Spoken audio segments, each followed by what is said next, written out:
Datuk terus membacakan sesuatu. Datuk mengambil seketul batu dari perut perahu. Batu itu dibalingkan pada lembaga yang terpacak di dalam sungai. Bila batu itu terkena pada badan lelaki yang besar dan gagah, dia segera menjerit dengan sekuat hatinya. Kemudian dia menghilangkan diri. Air sungai yang melimpah terus surut. Suasana yang cerah bertukar menjadi gelap. Saya merenung ke langit. Bintang bertaburan. Mr. Brown tidak berkata walaupun sepatah. Dia terjelepuk ke dalam perut sampan. "Dia sudah pun pergi," kata Datuk dan terus melangkah sampan ke hilir. "Maafkan saya," kata Datuk dan terus mengalah sampan ke hilir. Lebih kurang pukul 10 malam, kami sampai ke jambatan Pengkalan Baru. Dari situ Datuk menumpang lori ikan menuju ke Pekan Pantai Remis. Datuk membuat laporan kepada polis. Sarjan Ramli menyuruh seorang pemandu kereta polis membawa Datuk ke jambatan Pengkalan Baru kembali. Dengan kereta polis, kami menghantar Mr. Brown ke banglonya. Kerana jam sudah pun pukul 12, Mr. Brown menyuruh saya dan Datuk tidur di banglonya sahaja. Kira-kira pada pukul 2 pagi, Mr. Brown menjerit tidak tentu arah. Dia berlari ke seluruh kawasan banglonya sambil terjerit. Semua pekerja ladangnya menjadi gempar. Datuk dengan bantuan pekerja ladang getah berjaya menangkap Mr. Brown. Dia terpaksa diikat di pangkal pokok getah di hadapan banglonya dengan rotan seni. Dan Datuk terpaksa menjaganya hinggalah ke pagi. Seorang kerani besar di ladang tersebut, Mr. Anadurai, terus menghubungi Hospital Lumut. Lebih kurang pada pukul 10 pagi, sebuah ambulan dari Hospital Lumut pun tiba. Mr. Brown yang masih menjerit dan mengoyak pakaiannya dimasukkan ke dalam kereta tersebut. Dari Hospital Lumut, dia dibawa ke Hospital Besar Ipoh. Seminggu juga Mr. Brown duduk dalam jeruji besi di Hospital Besar Ipoh. Selepas itu, Mr. Brown dibawa ke rumah sakit otak di Tanjung Rambutan. 3 bulan Mr. Brown ditempatkan di situ. Datuk tidak pernah sekali pun melawatnya. Penyakit Mr. Brown tidak juga mahu sembuh. "Orang putih tu sebenarnya dia tak jujur," Datuk mengadu kepada saya. "Kenapa Tok kata macam tu?" "Aku yakin dia memang tidak jujur." Suara Datuk merendah. Saya bertambah bingung kerana Datuk tidak menerangkan apakah maksudnya dengan perkataan tidak jujur itu. Dan saya tidak mahu menyoal lebih lanjut tentang perkara tersebut. Datuk kelihatan resah saja sepanjang hari itu. Semua kerja yang dibuatnya terganggu. Dia asyik mahu marah saja. Kalau saya membunyikan radio agak kuat, "Aku mahu ke rumah orang putih bangsat tu. Memanglah orang-orang ni dari England ni kan. Satu bangsa yang memang tak boleh dipercayai. Depan kita bukan main baik dia. Belakang kita dia jadi pengkhianat pada diri kita sendiri."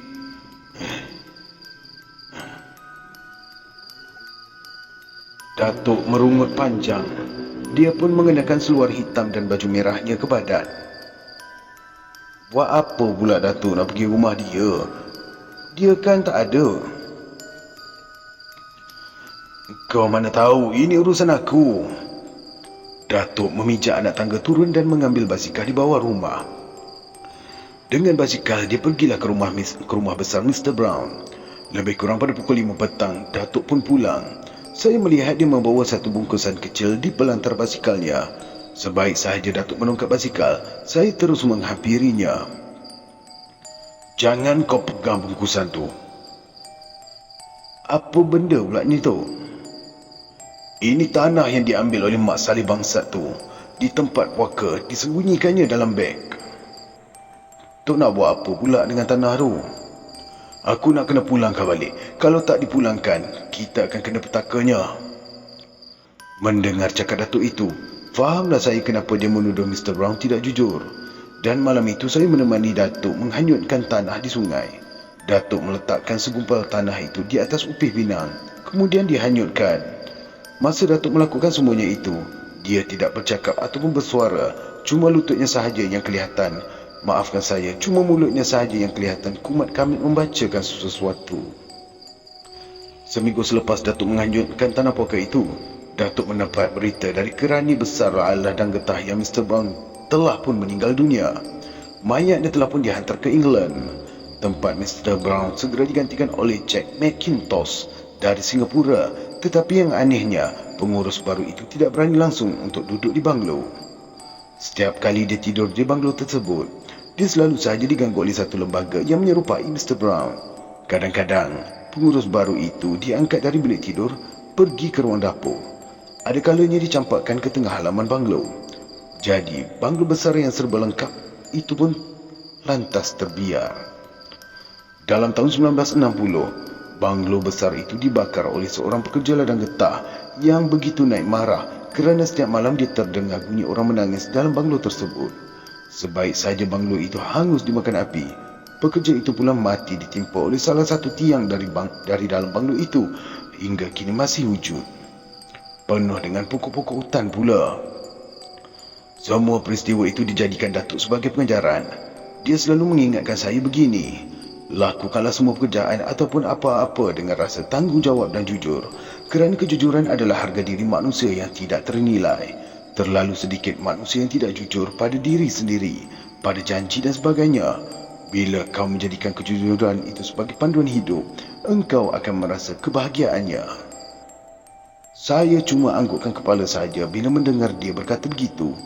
Beberapa bulan berselang, Datuk menyatakan hasratnya untuk pergi ke Kampung Sedang untuk memikat burung pada waktu malam. Saya tidak tahu bagaimana Datuk teringatkan hal itu. Pada fikiran saya, dia sudahlah tentu melupakannya. Sebenarnya, saya sudah pun memutuskan di dalam hati bahawa saya tidak akan menurut bersama Datuk untuk pergi ke tempat tersebut. Minggu depan, petang Jumaat, aku nak pergi sana. Datuk mengingatkan saya. Baguslah kalau macam tu, Tok. Barang-barang yang dulu semuanya ada lagi dalam bilik. Datuk kau macam mana pula? Kau tak nak ikut sama ke? Tanya Datuk. Saya ni malaslah, Datuk. Datuk puas hati dengan jawapan saya itu.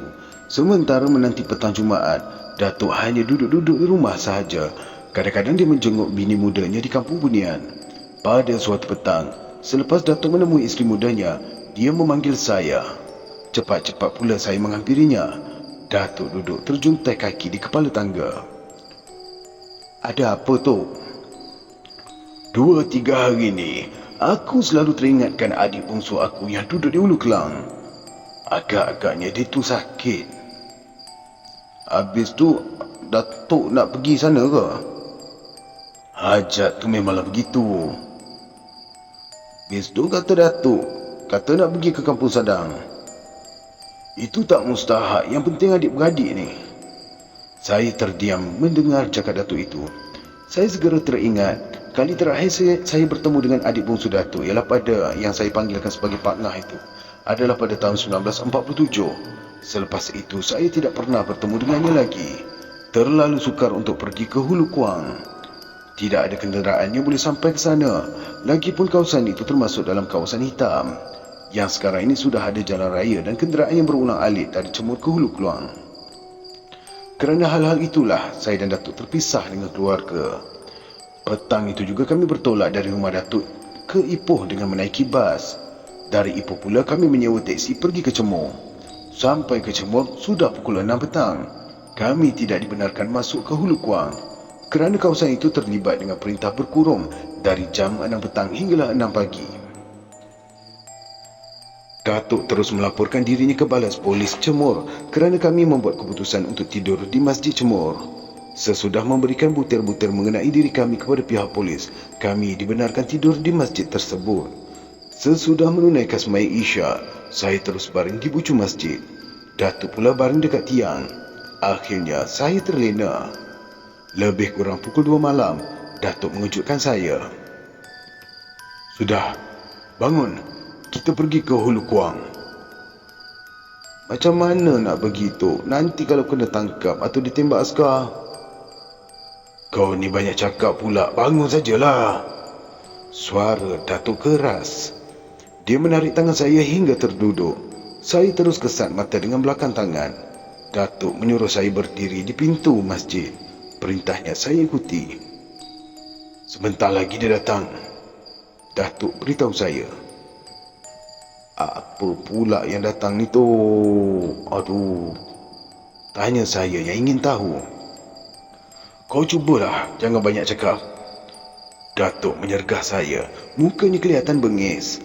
Masa itu Datuk sudah pun mengenakan baju hitam, seluar hitam yang lengkap di badannya. Saya mengira dia ada hubungan dengan pengganas komunis. Kalau tidak, masakan dia berani berjalan malam pada waktu zaman darurat. Kau ke tepi dulu. Ke tepi. Datuk menolak badan saya yang terjegat di muka pintu masjid. Saya tersungkur atas lantai. Datuk menampar tangan kanannya ke pangkal paha kanannya dengan sekuat hati. Dia melemparkan 7 biji batu bertih ke tengah halaman masjid. Kemudian Datuk menekankan ibu jari kanannya ke tapak tangan kiri 7 kali berturut-turut. Tiba-tiba saya terdengar bunyi suara harimau mengaum. Cukup kuat. Kepala lutut saya mula menggeletar. Dengan tiba-tiba sahaja, saya rebah atas lantai masjid dan tidak berdaya bangun. Seekor harimau belang yang cukup besar muncul di hadapan halaman masjid sambil menguit-nguitkan ekornya. Makanlah. Aku tahu kau lapar. Suara Datuk keras. Saya lihat harimau itu terus memakan 7 biji bertih. Bila harimau itu selesai makan, Datuk segera merapatinya. Datuk menggosok-gosok kepala harimau itu dengan tangannya dan lidah harimau yang panjang itu menjilat pipi dan hidung Datuk. Harimau itu berguling-guling atas tanah sambil kakinya menampar seluruh badan Datuk. Datuk menggosok perut harimau itu. Datuk mengira kuku di jari harimau. Dia bermain-main dengan harimau macam bermain dengan anak kucing. Akhirnya, Datuk menepuk dahi harimau 7 kali dengan tangan kiri. Harimau pula menjilat telinga kanan Datuk 7 kali. Sudahlah tu, bangun. Kau dah kenyang. Mendengar cakap Datuk itu, harimau besar itu segera bangun sambil menguap. Saya bertambah ngeri melihat giginya yang tajam dan putih. Harimau itu mengaum lagi. Datuk mula memanggil saya. Saya cuba bangun tapi saya tidak berdaya. Tempurung lutut saya terasa sangat longgar. Datuk terus menarik tangan saya. Saya diheret hinggalah ke hadapan harimau besar. Dia ni cucu aku. Datuk memberitahu harimau besar. Saya lihat sepasang mata harimau itu merenung ke hadapannya. Datuk berdaham 3 kali berturut-turut.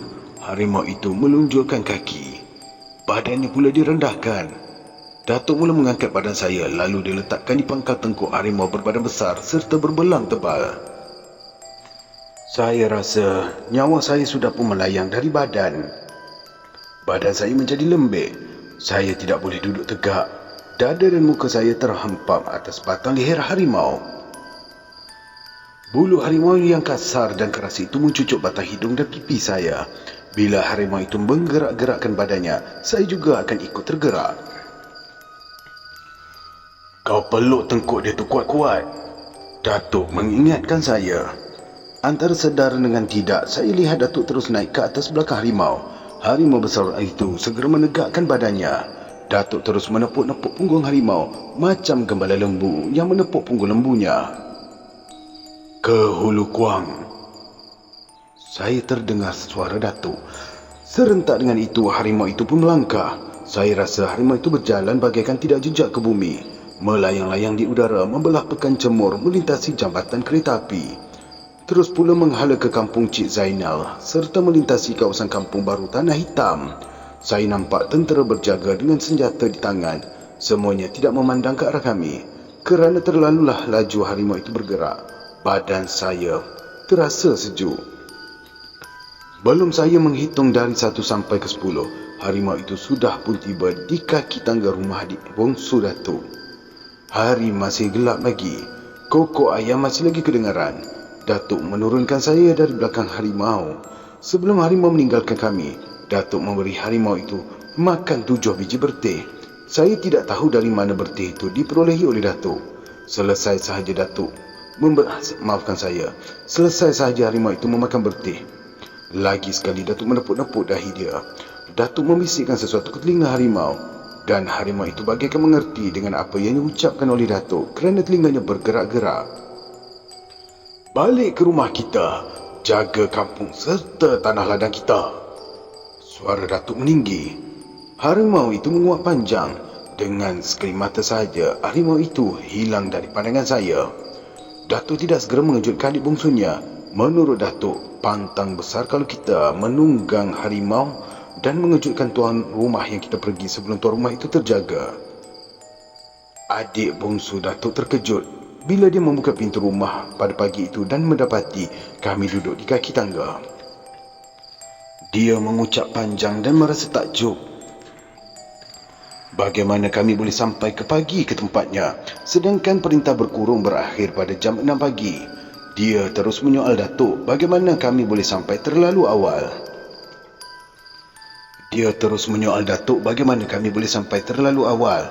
Pertanyaan atau soalan itu tidak dijawab oleh Datuk. Datuk mengubah tajuk perbualan pada perkara yang lain. Sambil minum kopi pagi, adik bongsu Datuk menceritakan keadaan kampung Hulu Kuang sambil bertanya khabar hal nenek serta anak cucu Datuk. Perbualan Datuk dengan adik bongsunya sungguh rancak pada pagi itu. Saya tidak banyak menyampuk dalam perbualan mereka. Saya lebih senang berdiri di muka tingkap melihat daun-daun pokok yang menghijau serta puncak gunung yang diselimuti oleh kabus nipis. Kau sakit. Aku nampak kau kurus sangat ni. Saya terdengar suara Datuk. Saya segera menoleh ke belakang. Saya lihat Datuk sedang memerhatikan tubuh adik bongsunya yang cengkung dan kurus. Saya baru baik dari demam ni bang. Dan tu kena pula berjaga malam kan? Jawab adik bongsu Datuk. Hai, musim darurat pun kau kena berjaga malam lagi. Berjaga dalam rumah, sahut isteri adik bongsu dari dapur. Saya tertarik hati dengan perbualan itu memasa saya duduk di sebelah Datuk. Datuk saya lihat mengkerutkan keningnya. Kenapa pula tu? Ada pencuri ke? Pertanyaan itu tidak dijawab oleh adik bongsu Datuk dan isterinya. Mereka kelihatan resah dan tidak menentu. Apa halnya ni? Cakaplah, kalau boleh tolong aku tolong. Aku berusaha nak menolong kau. Kalau tak boleh kita cari orang lain untuk tolong. Datuk memberi sebuah harapan. Isteri adik bongsu Datuk tersenyum. Adik bongsu Datuk termenung panjang. Susah juga orang nak menolongnya. Begitu hampa nada suara adik bongsu Datuk. Susah yang macam mana? Tanya Datuk. Ini kerja iblis. Kalau macam tu kita lawanlah cara iblis. Begini, di kampung ni ada toyol jadi-jadian. Sekejap menjelma kucing, kejap jadi tikus. Adik bongsu Datuk menerangkan sambil merenung ke kiri dan kanan. Datuk terdiam. Lama juga Datuk termenung. Datuk bingkas bangun berdiri di muka pintu. Tangan kanannya memaut jenang pintu. Kemudian Datuk duduk kembali. Biasanya toyol jadi-jadian ni ada orang yang membelanya. Dia mesti ada sepasang. Ada jantan, ada betina. Rumah kau ni ada tak dia masuk? Ada. Dia menyerupai kucing hitam. Bila terserempak dengan kami, dia menghilangkan diri.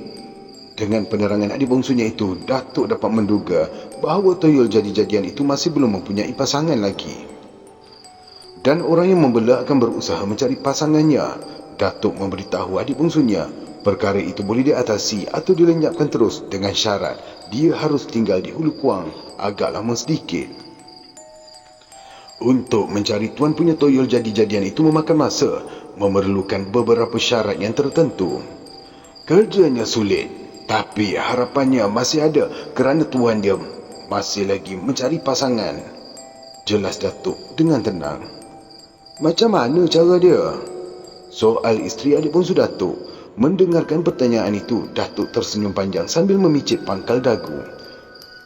Kita tunggu. Kalau ada perempuan mati beranak sulung, baru senang kita nak tangkap tuan dia.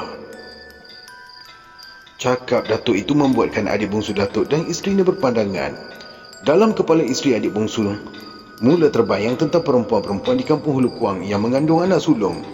Ada 5 orang semuanya. Atas persetujuan orang-orang kampung Hulu Kuang, Datuk diminta untuk duduk di kampung tersebut selama 2 bulan untuk menghalau toyol jadi-jadian yang mengganggu kampung mereka. Nasib Datuk dan saya agak baik. Baru 3 minggu di Hulu Kuang, terdengar salah seorang dari penduduk kampung itu meninggal dunia ketika melahirkan anak sulung. Anak dan ibu itu mati serentak. Datuk pergi ke rumah keluarga yang malang itu. Datuk turut sama menghantar jenazah ibu dan anak itu ke tanah kubur. Tetapi sebaik sahaja Datuk pulang dari tanah kubur, Datuk tidak dapat tidur sepanjang malam. Dia didatangi dengan berbagai-bagai mimpi yang ngeri dan menakutkan. Datuk membuka kertas firasat yang dibawanya. Waktu dia membaca firasat itulah, Datuk terdengar suara perempuan yang memujuk anak yang menangis di bawah rumah. Datuk membuka pintu. Dia melihat satu cahaya berekor panjang naik ke udara dari tanah perkuburan. Datuk pun mula mengejutkan saya.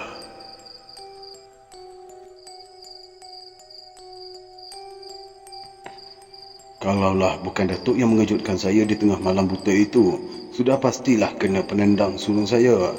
Kerana Datuk, saya tidak dapat berbuat apa-apa. Terpaksalah saya terima dengan manis muka, meskipun hati saya meradang dengan perbuatannya.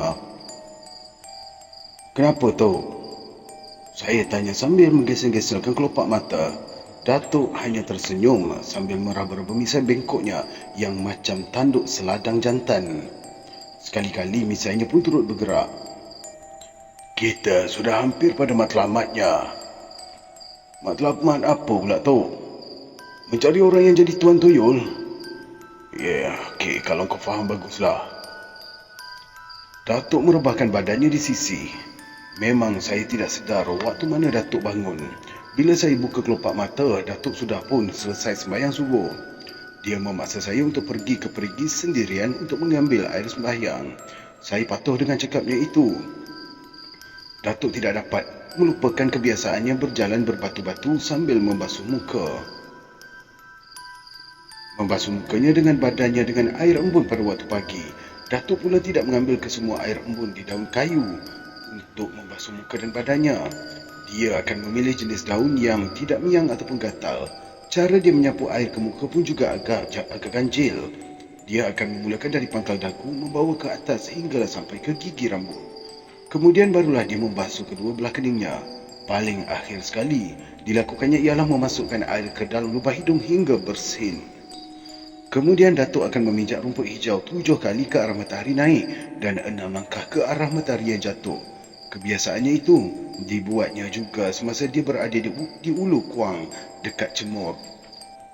Apa yang Datuk lakukan saya terpaksa membuatnya dan Datuk berjanji pada suatu hari kelak bila umur saya genap 21 tahun, dia akan memberikan beberapa mantra yang perlu dibaca bila mandi air embun. Pagi itu berjalanlah saya bersama dengan Datuk di pinggir kampung Ulu Kuang sambil mandi air embun. Saya terasa seronok bila melihat matahari pagi dengan sinar yang kilau-kilauan di celah pokok-pokok yang besar. Bila sinar matahari itu menikam air tebun, ketika sinar matahari itu menikam air embun di hujung daun, kelihatan bermanik-manik dan sungguh menarik sekali. Damai dan terhibur hati saya mendengar bunyi kicau burung yang bermacam ragam dan bermacam rupa yang terbang dan melompat dari dahan ke dahan. Sambil berjalan, Datuk memberitahu nama-nama burung yang saya nampak. Bila matahari mula meninggi satu galah, saya dan Datuk sudah pun jauh meninggalkan pinggir kampung Ulu Kuang. Kami memasuki satu lorong kecil menuju ke arah sebuah anak bukit. Di kaki bukit itulah ternampak sebuah pokok berdinding tepas dan beratapkan daun rumbia. Tiangnya pula dari kayu hutan jenis bulat. Dalam jarak 50 langkah mahu sampai ke halaman pondok itu, Datuk pun berhenti berjalan. Kenapa ni, Datuk? Tanya saya ragu-ragu. Datuk diam. Kedua belah tangannya dilekapkan di atas dada. Kedua belah kelopak matanya pula dirapatkan. Datuk melangkah 7 tapak ke depan, berdiri di atas kedua belah tumit kakinya beberapa detik. Bila mata dibuka dan kedua belah tangan diluruskan serta tapak kaki yang memijak ke bumi, Datuk kelihatan senyum. Memang tidak salah penglihatan aku malam tadi. Cahaya dari tanah kubur itu memang menuju ke sini. Dengan tenang Datuk bersuara, saya pula jadi termangu-mangu. Kita balik. Kalau kita maju, kita dalam bahaya. Datuk pun menarik tangan saya. Kami berpatah balik menuju ke rumah adik Datuk. Sepanjang jalan pulang itu, Datuk tidak banyak bercakap. Dia lebih banyak memerhatikan gerak-geri rumput dan dedaun. Saya faham benar, bila Datuk berbuat demikian, artinya dia menumpukan seluruh perhatiannya kepada sesuatu benda yang tidak dapat dijangka oleh akal fikiran manusia biasa. Saya kira fikiran dan perasaannya tertumpu ke satu alam yang lain. Saya tidak berani bertanya padanya tentang hal itu.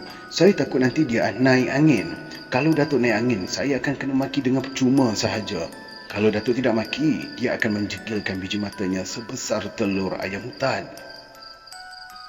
Jauh jalan pagi ni. Soal adik Datuk sebaik saja kami tiba di kaki tangga. Dia baru sahaja melepaskan ayam di reban. Saya tidak menjawab kecuali hanya tersenyum panjang. Macam biasa, balas Datuk. Kami terus membasuh kaki dan memijak tangga naik ke rumah. Di rumah tengah rumah sudah pun tersedia sarapan, air kopi pekat dan rebus ubi kayu serta kelapa parut. Rumah siapa yang dekat beluka tu? Datuk mengemukakan soalan. Adik Datuk terdiam mengingati sesuatu. Oh, rumah Kidun tu. Dia tu memang orang jati sini ke? Tidak. Macam kita jugalah yang berasal dari tanah seberang. Dia tu orang Padang ke orang Jambi? Pertanyaan Datuk itu segera dijawab oleh adiknya. Saya sudah pun berhenti makan ubi rebus. Isteri kepada adik Datuk sudah pun turun ke tanah pergi ke ladang. Bila pertanyaan itu tidak mendapat jawapan, Datuk tidak lagi mahu mengemukakan pertanyaan. Dia terus menghirup air kopi dengan tenang. Dari Sumatera katanya, dari keturunan Batak. Tiba-tiba saja adik Datuk bersuara. Okey, dia tu ada bini tak? Secara tidak sengaja saya bertanya. Datuk menjeling tajam pada saya. Dah mati. Bini ni orang Kedah. Mak bapak dia, bini dia tu pula menetap di Kuala Kangsar. Terang adik Datuk dengan jujur. Dia ada anak? Cepat-cepat Datuk meningkah. Anak? Tak ada. Bini dia tu mati bersalin anak sulung. Ya. Macam tu. Suara Datuk perlahan. Dia menekan pipi kirinya dengan tangan kanan. Terus terang Datuk menyatakan pada adiknya bahawa dia perlu duduk di Ulu Kuang paling kurang pun 6 bulan. Datuk juga meminta adiknya membuat sebuah pondok untuk diri dengan alasan senang untuk beramal ibadat serta berusaha menghancurkan tuan punya toyol jadian. Permintaan Datuk itu tidak keberatan untuk dipenuhi oleh adiknya. Seminggu kemudian terpacaklah sebuah pondok baru di Ulu Kuang Cemor yang didirikan secara gotong royong oleh penduduk di situ. Saya dan Datuk pun berpindahlah ke pondok baru. Perkara yang tidak menyenangkan hati saya bila duduk di pondok baru ialah bila bulan mengambang penuh. Ketika itu kelihatanlah beberapa ekor harimau besar di hadapan pondok. Dari atas pondok pula Datuk melompat ke tanah lalu bersilat dengan harimau-harimau itu. Sekiranya Datuk malas ke tanah kerana badannya terlalu letih, harimau-harimau itu akan menjulurkan ekornya dari celah lantai buluh. Datuk akan mencium ataupun mengurut-urut ekor harimau itu sambil membelitkan ke batang lehernya. Bila terdengar bunyi suara burung campur ataupun burung hantu, barulah Datuk memerintahkan harimau-harimau peliharaannya untuk pulang. Tolong ambilkan aku kain putih, mangkuk putih. Taruh air dalam mangkuk putih itu separuh. Kain putih itu pula letakkan ke dinding. Datuk mengeluarkan perintah pada saya malam itu. Kalau tidak silap, malam itu adalah malam Rabu, kira-kira jam 10. Apa yang diperintahkan Datuk saya lakukan dengan senang hati. Datuk duduk bersila di tengah-tengah pondok. Asap kemenyan dari dupa melintuk liuk memenuhi ruang pondok. Baunya semerbak. Datuk mengatur 7 piring di hadapan. Piring tepi sebelah kanan ditaruhkannya dengan batang lengkuas, sementara di sebelah kiri pula ditaruh dengan sebatang serai. Piring tengah ditaruh darah ayam yang disembelihnya pada petang tadi. Tiba-tiba seekor kucing hitam melompat masuk ke tengah pondok melalui pintu yang terdedah. Kucing itu merenung muka Datuk dengan tajam. Datuk menghalaunya, namun kucing itu tidak mahu bergerak. Saya lihat Datuk mengeluarkan secekap tulang-tulang ikan dari karung yang terletak di sebelah kanannya. Datuk melemparkan tulang-tulang ikan kering itu kepada kucing hitam. Dengan tiba-tiba, batang lilin yang menyala terpadam. Saya menyalakan semula lilin tersebut. Saya lihat kucing hitam itu pun sudah hilang dan tempatnya diganti oleh sebungkus kain hitam. Saya kenal, kain hitam itu adalah kepunyaan Datuk. Datuk menyuruh saya memadamkan lampu minyak tanah. Sebatang lilin yang bercahaya pula dipadamkannya. Keadaan dalam rumah jadi agak samar-samar dan sepi sekali. Bunyi katak dan cengkerik jelas kedengaran. Sayup-sayup terdengar suara burung hantu ganas di ranting. Atap pondok pula bagaikan bergerak-gerak di tempoh angin. Serentak dengan itu, terdengar pula bunyi air yang menimpa atap pokok. Bulu rumah saya tegak berdiri bila terdengar bunyi suara orang perempuan ketawa dan menangis tersedu-sedu dekat dengan pokok tembusu di belakang pondok. Suara langswir, bertenang cucuku. Bertenang, kita akan mencari jalan kebaikan dan bukannya jalan jahat. Bisik Datuk ke telinga saya. Datuk tidak bergerak bila seketul batu besar meluru masuk ke dalam pondok. Batu itu tepat mengenai pangkal bahu kiri Datuk. Bila batu itu jatuh ke lantai, pondok kecil bergegar. Datuk pun tidak ambil peduli. Dengan pertolongan cahaya lilin, saya merenung ke muka pintu. Satu lembaga besar tanpa lengan, tanpa tangan, tanpa kaki dan kepala berdiri di situ. Datuk menarik muka saya. Dia suruh saya melihat air di dalam mangkuk putih. Di luar, guru bersahut-sahutan, sedangkan cuaca pada malam itu cukup baik. Pedulikalah semuanya tu. Sekarang ni kau tengok kain putih tu. Apa yang kau lihat? Jangan kau ceritakan pada siapa-siapa. Kalau kau buat juga, padahnya nanti kau tanggung sendiri. Kata Datuk. Dia terus menabur kemejang di atas bara dalam dupa. Saya terpaku. Saya hampir tidak percaya dengan apa yang saya lihat pada kain putih. Saya raba ibu jari kaki saya. Saya raba telinga kanan saya. Semuanya ada dan saya tahu bahawa apa yang saya lihat itu bukanlah mimpi. Saya melihatnya dalam keadaan sedar dan siuman. Saya melihat pada kain putih itu batang tubuh seorang lelaki yang sedang menggali kubur. Lelaki itu melakukannya pada waktu malam. Badannya kelihatan berpeluh. Itulah Kidon. Dia mengorek kubur anaknya sendiri. Datuk beritahu saya. Saya lihat mata cangkul Kidon menyentuh papan keranda. Kidon meletakkan cangkul ke tepi dahulu untuk menyapu peluh di dahi sebentar. Kidon mengambil sebatang besi lalu mencungkil papan keranda. Bau busuk membuatkan dia hampir-hampir muntah. Kidon tidak pedulikan semuanya itu. Dia turun pula ke dalam lubang kubur. Dia menatang mayat anaknya keluar dari dalam kubur. Lantas diletakkan dekat pokok. Kidon masukkan papan keranda kembali, kemudian menimbus lubang kubur seperti sedia kala. Dia memasukkan mayat anaknya ke dalam gunit plastik yang berwarna hijau. Lantas memikul cangkul dan besi di bahu kiri. Tangan kanannya pula menjinjing mayat anaknya, macam menjinjing ikan dari pasar. Sampai di rumah, Kidon membuka kain kapan anaknya. Mayat anaknya diletakkan di atas para yang sudah disiapkannya terlebih dahulu. Dia membasuh mayat anaknya di dalam baldi yang besar. Air basuh mayat tu dia ambil dari 7 kuala anak sungai. Beritahu Datuk pada saya. Saya angguk kepala, mata tidak berkelip melihat kain putih macam menonton wayang gambar. Cumanya tidak ada iringan muzik sahaja. Datuk hanya menerangkan sesekali saja kepada saya. Anehnya Datuk tidak melihat apa yang terjadi pada kain putih.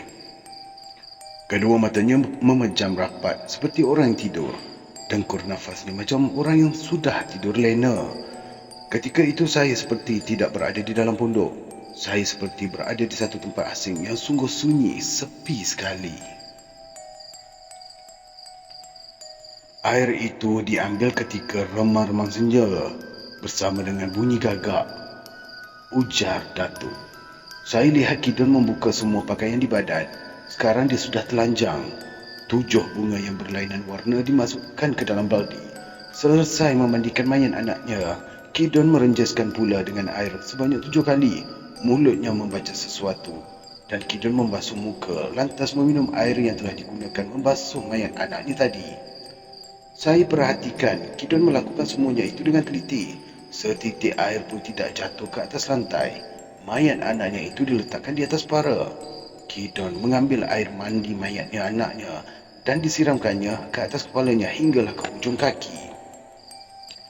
Selesai dengan tugas itu, Kidon melumurkan mayat anaknya dengan abu dapur dan minyak kelapa. Mayat anaknya itu pula dibawa masuk ke dalam satu bilik. Di situlah sudah tersedia sebuah salai tergantung. Mayat anaknya diletakkan di atas salai tersebut dan ditutup dengan kulit kambing. Kidon keluar dari kamar itu. Kemudian dia masuk semula dengan membawa zinc buruk. Zinc itu diletakkan di bawah salai. Atas zinc itu pula ditaruhnya kayu arang dan habu-habu papat. Kidon menghidupkan pula api. Bila kayu arang sudah menjadi bara, barulah dia beredar. Mayat itu akan disalaikan selama 44 hari dan Kidon terpaksa berpuasa selama 7 hari 7 malam. Amalan itu dikenali dengan nama puasa Pati Geni. Datuk membisikkan ke telinga saya. Di kain putih saya lihat Kidon duduk dengan meletakkan kedua belah tangannya ke atas lutut kiri dan kanan. Dia membilang biji tasbih. Menurut Datuk, pekerjaan itu dilakukan tanpa diketahui oleh orang lain. Selepas menjalani puasa 7 hari, barulah Kidon akan keluar rumah membuat pekerjaan biasanya, iaitu menoreh getah di kebun Haji Ahmad Shah Alam. Maafkan saya, menoreh getah di kebun Haji Ahmad Alam Shah. Bila mayat bayi sudah cukup disalai selama 44 hari, Kidon pun akan mencari dan menyediakan manisan lebah, pisang emas dan pisang embun. Kidon juga menyediakan sebuah katil lengkap dengan cadar dan bantal untuk seorang bayi. Waktu tengah malam, mayat itu pun diturunkan dari tempat salai. Panjangnya cumalah sejengkal dan besar pula lebih kurang sama besar dengan anak yang berusia 2 tahun. Sambil memangku bayinya di tangan kiri, Kidon membasahkan tubuhnya dengan air dengan tangan kanan. Dia terus berbisik dengan tenang ke telinga anaknya begini. Dengarlah anakku, perasaan dan hatimu bersatu dengan aku. 2 tubuh, 1 harapanku. Kaulah yang mengerjakannya. 7 lapis bumi, 7 lapis langit, bersatu di Bukit Kaf, bersemadi dalam diri kita. Selesai Kidon membisikkan pada telinga anaknya, dia menarik nafas panjang-panjang, kemudian bibir bayi yang kering itu ditiupkannya. Dia melakukan ini selama 7 pagi dan 7 malam. Mayat bayi kering itu diletakkan di tempat tidur dengan bertemankan lampu yang terus menyala selama 24 jam. Kidon yang berbadan kurus itu bertambah kurus kerana kurang tidur. Namun, dia merasa puas. Dalam tempoh beberapa hari lagi, mayat anaknya akan dapat digunakan untuk mencari harta orang kampung. Dia terus membayangkan tentang kemewahan dan kesenangan dirinya sendiri. Masa yang ditunggu pun tiba. Kidon masuk ke dalam bilik bayi keringnya. Dia mencium ubun-ubun bayi kering itu. Tiba-tiba ubun-ubun bayi kering itu mengeluarkan asap setelah Kidon menggunakan jampi serapah. Bayi kering itu menjelma menjadi kucing jantan hitam. Menjilat-jilat tapak tangan Kidon. Kidon pun menepuk-nepuk kepala kucing hitam. Kidon menjilat kaki kucing dengan lidahnya. Kemudian dia memberikan belut kering kepada kucing itu. Dalam masa beberapa saat sahaja, belut kering itu habis dimakan oleh kucing itu. Kau pergi ke rumah orang kaya. Kau ambil wangnya separuh dan kau bawalah kemari. Kidon memerintahkan kucing hitam. Kucing itu menggaru-garu papan lantai. Akhirnya dia pun terjun mengikut tingkap. Tugas Kidon pada setiap malam ialah menumpukan perhatiannya kepada pelita minyak tanah di hadapannya. Jika api pelitanya bergoyang tanpa angin, artinya toyol jemaahnya di dalam bahaya. Bagi mengatasinya, dia harus memadamkan api pelita itu dengan secepat mungkin. maka toyol jemaahnya akan gaib daripada pandangan orang. Saya terkejut bila melihat Kidon tersungkur di kain putih. Ilmunya itu sudah aku tawarkan. Suara Datuk keras. Dia membuka mata. Air di dalam mangkuk putih tertumpah dengan sendirinya. Lilin yang padam menyala sendiri, begitu juga dengan pelita minyak tanah. Saya lihat dari kain hitam keluar asap yang berkepul-kepul. Tulang-tulang ikan yang berserakan atas lantai berkumpul dengan sendiri dan bergerak masuk ke dalam karung di samping Datuk. Apabila asap dari kain hitam hilang, Datuk pun mengangkat kain hitam itu. "Ni, kau lihat," ujar Datuk kepada saya. Saya menggigit bibir. Saya lihat mayat kering terdampar atas lantai pondok. Bahunya cukup busuk. Tekak saya menjadi lawyer dan mahu muntah dibuatnya. Datuk membiarkan saja mayat kering itu di situ. "Kau pulangkanlah pada yang berhak," Datuk bersuara lagi sambil menyiramkan darah ayam pada mayat kering. Saya perhatikan mayat kering itu bagaikan bergerak-gerak. Bila Datuk melangkah mahu duduk di tempat asalnya, seorang lelaki muncul di muka pintu membawa parang yang panjang. Badannya kurus. Di luar pula bunyi suara burung hantu kembali menguasai malam yang sepi. Di dalam pondok pula terdengar bunyi suara perempuan menangis. "Kau datang juga ya, Kidon?" Lantang suara Datuk. "Jangan buat aku macam ni. Aku cuma nak hidup. Aku mahu hidup," jawab Kidon. "Kerjamu tu salah di sisi agama. Kau menyeksa mayat anakmu. Kau jadi tuan kepada toyol jelmaan ini. Aku tahu dalam minggu ini kau mahu mencari pasangannya. Tak begitu, Kidon?" "Memang benar. Begitulah rancangan aku. Tapi aku terpaksa batalkannya kerana menurut firasat aku, ada orang yang dah tahu rancangan aku tu. Dan orang tu adalah kau. Sekarang ni, apa yang kau mahu dari aku, Kidon?" "Sekarang ni kau pulangkanlah balik toyol jemaah maafkan aku. Pulangkanlah balik toyol jemaah itu kepada aku. Aku sembah kau. Aku sujud pada kau. Janganlah perkara ini dihebohkan." "Aku tidak mahu menghebahkan pada sesiapa. Tapi toyolmu akan aku pulangkan ke tempatnya malam ni juga." Datuk memberi keputusan yang muktamad. Kidon terdiam seketika. Dia melompat turun dan menghilangkan diri dalam kegelapan malam. Suara langsir, ketawa, kedengaran dengan jelas. Bila suara itu hilang, saya terdengar pula suara orang menjadi meminta tolong. Saya renung ke muka Datuk. Dia kelihatan muram. Niat saya mahu bertanya padanya suara siapakah yang menjerit itu menjadi terbantut apabila melihat wajahnya dalam keadaan yang begitu. "Suara siapa tu?" saya bertanya di dalam hati. Datuk bagaikan tahu apa yang bergolak di dalam dada saya. Dia pun rapat kepada saya.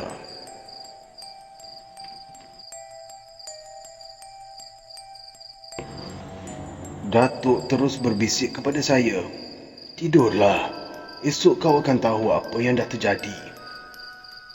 Saya angguk kepala saya dan cuba memejamkan mata dengan harapan saya akan terus terlena. Usaha saya itu gagal sama sekali. Tetapi banyak perkara yang menakutkan datang dalam kepala saya. Datuk tahu dengan apa yang saya alami. 2 kali dia menghembuskan muka saya, kemudian memicit batang leher saya mencari urat tidur. Bila urat tidur itu dipicitnya, mata saya terasa berat sekali. Akhirnya saya pun terlena. Bila saya membukakan kelopak mata, saya lihat Datuk sudah pun selesai sembahyang subuh. Tanpa banyak bicara, saya terus pergi ke perigi untuk mengambil wuduk. Bila saya mahu memulakan sembahyang, saya lihat Datuk menyandarkan badannya ke dinding. Kedua belah kakinya diluruskan.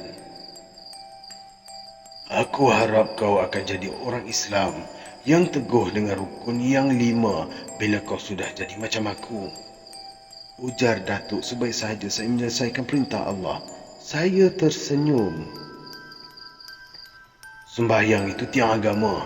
Kita pandai bercakap dan tahu hukum agama tidak bererti pun kalau kita tidak sembahyang. Tambahnya sambil bangun. Datuk berdiri di muka pintu melihat matahari pagi yang mula pula terbit di kaki langit. Bunyi kicau burung mula kedengaran. Datuk turun ke tanah. Saya pula mengikutinya dari belakang. Sampai dekat pokok besar, Datuk berhenti berjalan. "Kenapa? Datuk tak mahu mandi embun pagi ni ke?" tanya saya. "Mandi, tapi aku nak mencari mayat si Kidon dulu.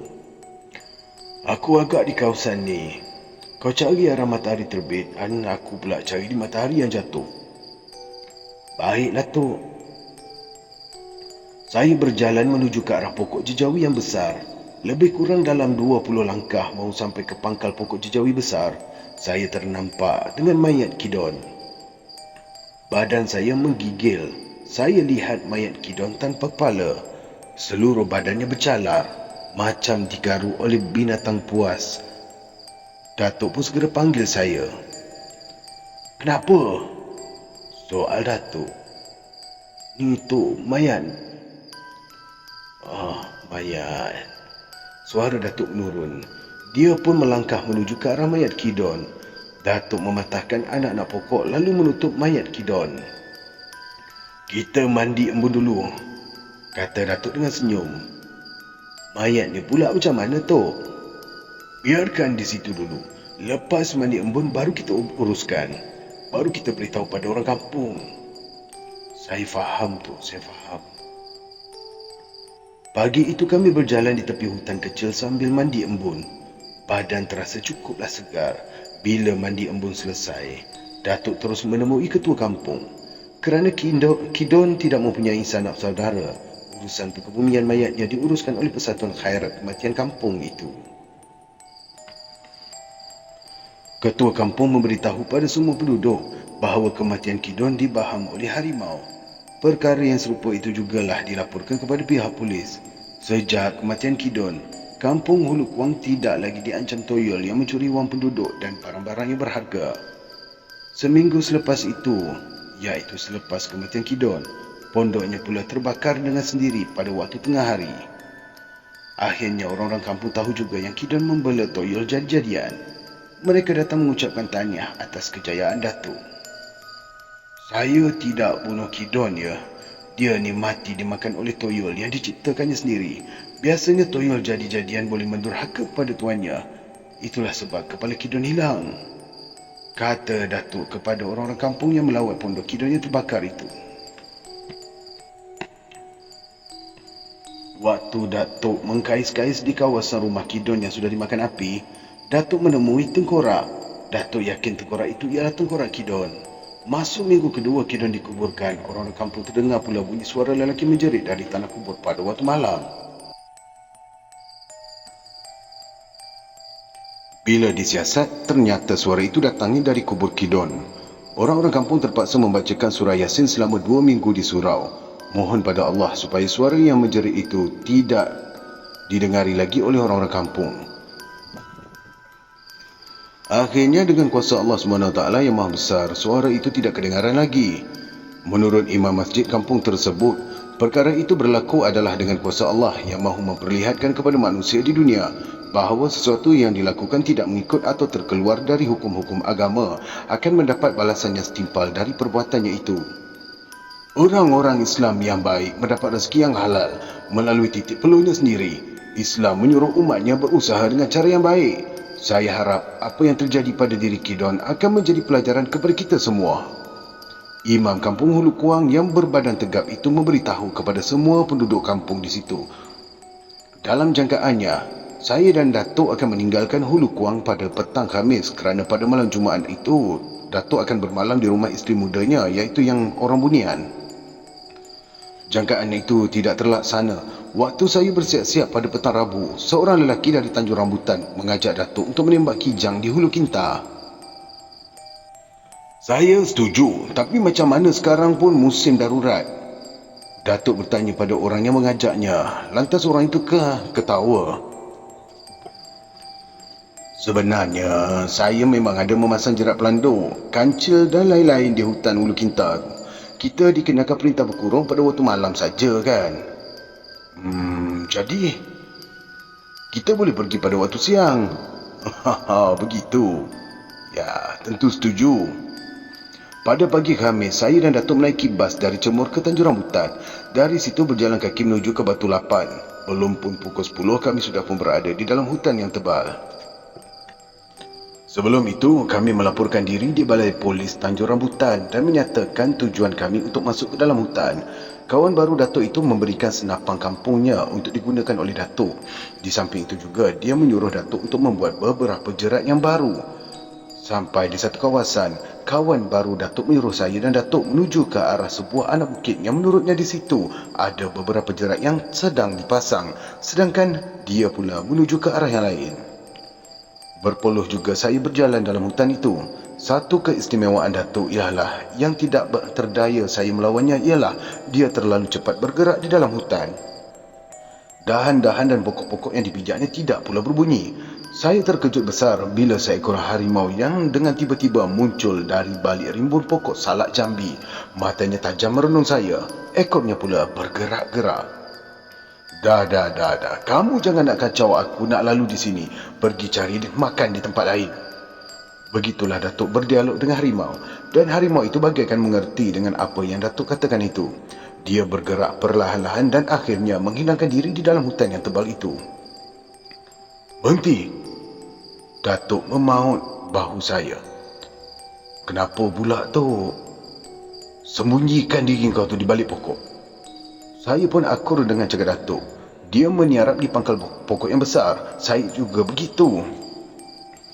Datuk mencangkung. Macam kucing yang mahu menerkamkan sesuatu. Mata Datuk tajam melihat pada rimbun anak-anak pokok yang bergerak. Seekor kancil muncul di hadapan kami.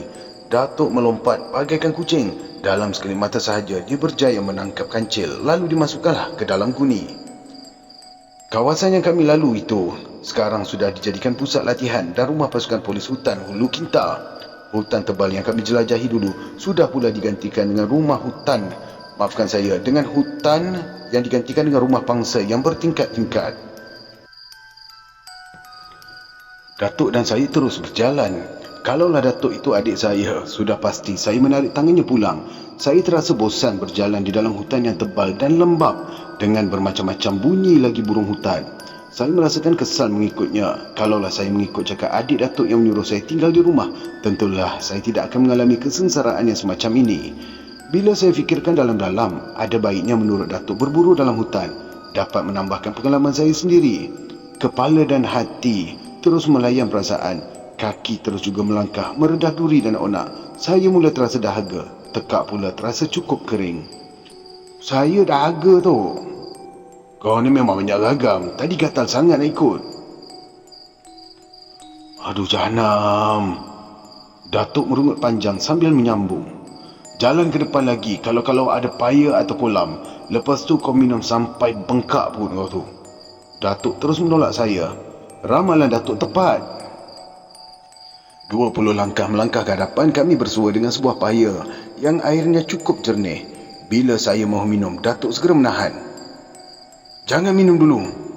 Saya haus ni tu. Minum dekat sini. Datuk pun mencetus akar besar yang tergantung dari sepohon pokok rendang. Bila akar itu dipotong, darinya keluar air yang bersih. Dan air itu teruslah saya minum. Dahaga saya terus hilang.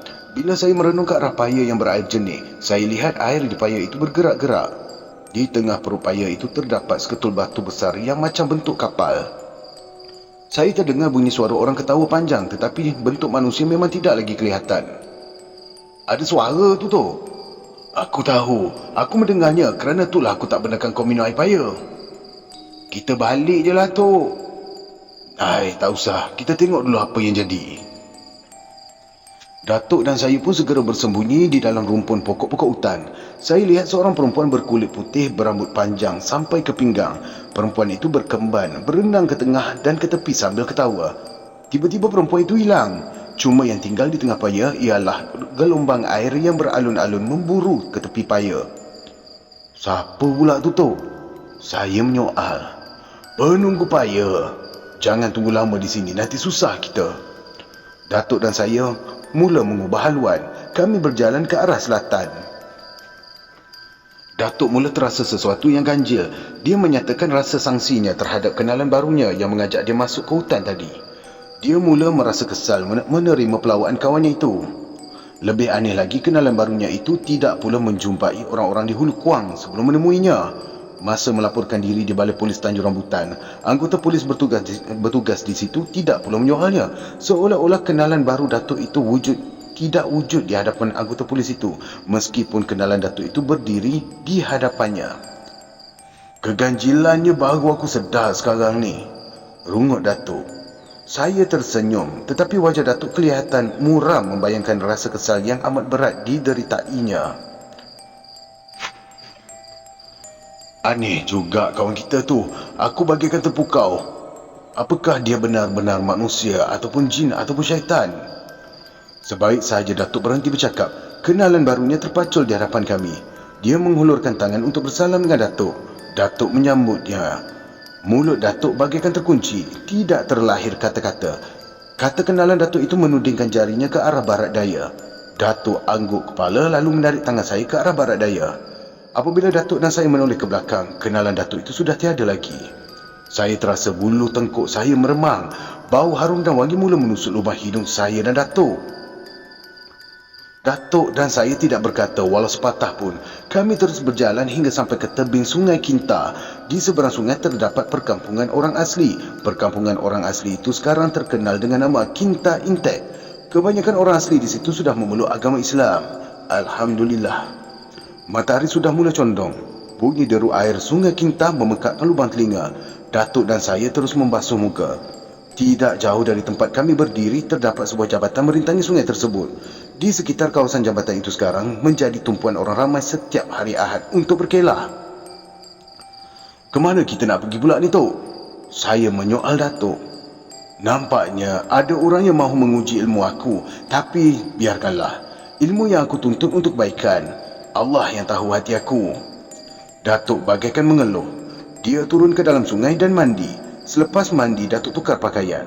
Memang Datuk membawa dua pasang pakaian. Satu untuk dipakai waktu berjalan di dalam hutan, manakala satu lagi digunakan untuk solat. Datuk terus sembahyang asar di tepi sungai. Marah juga Datuk pada saya kerana tidak membawa pakaian yang bersih untuk solat. Lama juga Datuk duduk berehat di tepi sungai. Dia membaca sesuatu dan mengambil seketul batu. Batu itu dilemparkannya ke dalam sungai. Saya diam sahaja. Biarlah Datuk melakukan apa sahaja yang difikirkannya patut. Dalam keadaan yang tidak tentu arah itu, saya tercium pula bau yang cukup wangi. Saya kira kenalan baru Datuk akan menjelma lagi di hadapan kami. Bau wangi itu pula hilang. Kenalan Datuk pula tidak juga menjelma. Saya terus melihat langit. Matahari kian condong ke barat. Hati saya sudah menggelabah. Datuk masih juga tenang dan damai. Kita baliklah saja, Datuk memberitahu saya. Cepat-cepat saya menganggukkan kepala. Saya dan Datuk berpusing-pusing dalam hutan Hulu Kinta mencari jalan keluar. Kami tidak dapat menemui jalan yang mana kami lalui tadi. Yang anehnya ianya tidak sejauh mana yang kami bergerak. Baik arah matahari jatuh atau matahari yang naik, kami akan sampai juga ke tepi tebing sungai. Malah untuk sampai ke jambatan di sebelah hilir sungai, kami tidak berdaya. Jambatan itu nampak dekat dan kami boleh melihat orang asli berjalan di atasnya. Tapi kami tidak dapat menebusi hutan tebal untuk sampai ke jambatan. Berkali-kali diusahakan untuk pergi ke situ, namun tetap juga gagal. Pergi balik.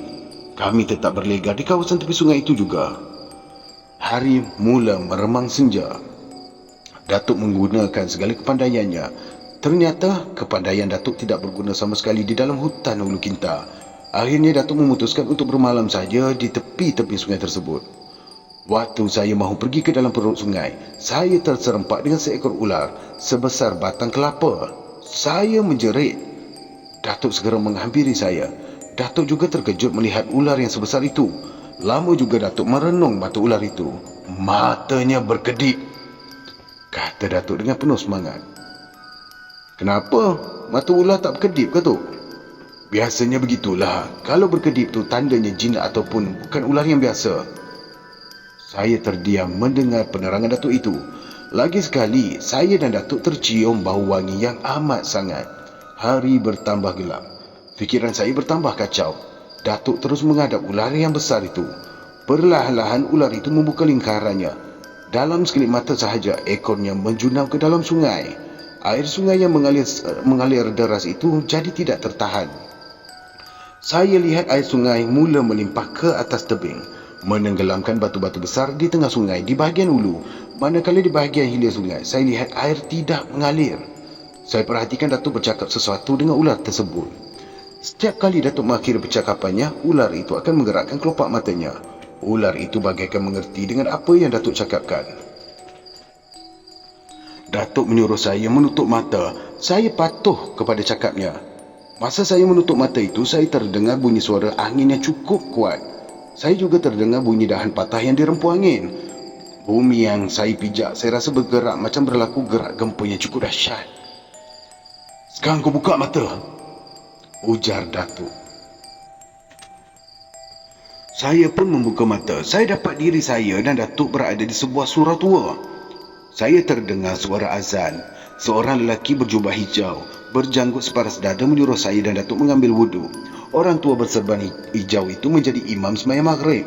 Selepas membaca doa, orang tua berserban hijau itu menghantar saya dan Datuk ke perkampungan orang asli. Dia menyerahkan saya kepada penghulu orang asli yang dipanggil dengan nama Tok Batin Bah Aloi.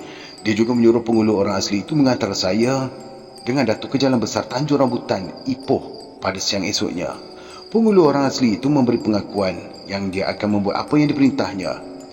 Bila orang tua itu membuka serban dan bersalam dengan Datuk, barulah saya kenal bahawa orang tua itulah yang menjadi kenalan baru Datuk itu.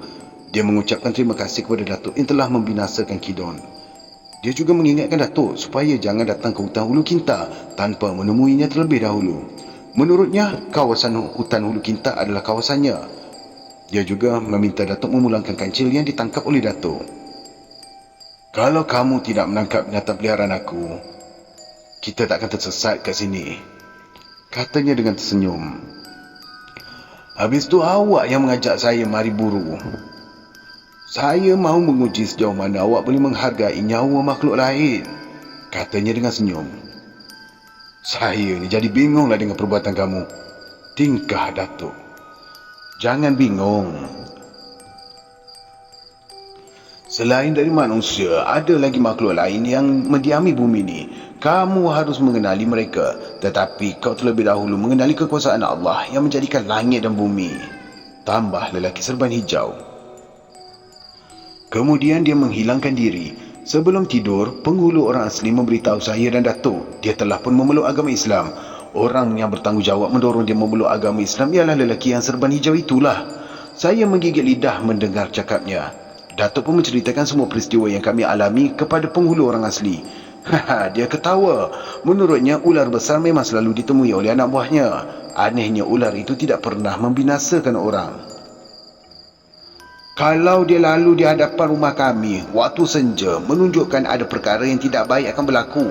3 bulan dulu dia melintas waktu senja di kampung kami. Seminggu kemudian anak saya mati lemas," kata penghulu orang asli. Saya dan Datuk anggukkan kepala. "Lelaki serban hijau tu siapa pula, Tok Batin?" tanya saya. "Oh, itu Haji Lokman," jawab penghulu orang asli. Selepas tiada lagi sebarang pertanyaan, saya dan Datuk disuruh tidur di bahagian depan rumah Tok Penghulu itu. Pagi esoknya, atas permintaan Datuk Penghulu orang asli itu, membawa saya dan Datuk ke kawasan tempat kami bertemu dengan lelaki serban hijau itu. Tidak terdapat sebarang kesan atau tanda kawasan itu pernah didiami oleh sesiapa pun. "Di tempat ini tak ada apa-apa pun. Dulu kami jumpa orang komunis bunuh diri kat sini je," tanpa diminta, penghulu orang asli menerangkan. Saya dan Datuk dihantar oleh penghulu orang asli itu hinggalah ke tepi jalan besar. Datuk dan saya membuat keputusan untuk berjalan kaki sahaja pergi ke pekan Tanjung Rambutan yang jaraknya kira-kira 2 batu sahaja.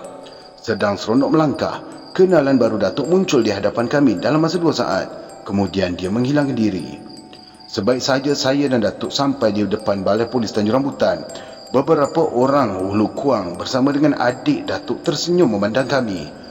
Mereka sedang merancang untuk mencari kami di dalam hutan.